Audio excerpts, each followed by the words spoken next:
ভাইয়া, গরিব ঘরের ছেলেদের মাথায় একটাই চিন্তা, কবে তারা সফলতা পাবে। কেননা এই গরিব জিনিসটা না ভাই, একদম ঘৃণাদায়ক, যা সমাজের চোখে ছোট জাত বলা হয়। গরিব হলে না ভাই কোনো সম্মান থাকে না।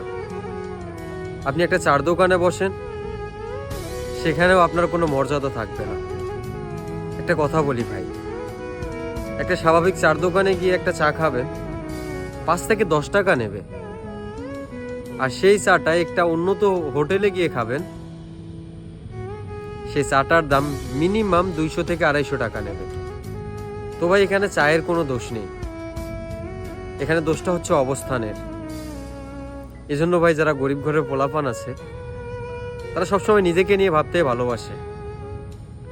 তারা সবসময় এটা ভাবে, নিজেকে কবে এই জেলখানা থেকে মুক্তি দিতে পারবো, আমি নিজে কবে কিছু করতে পারবো।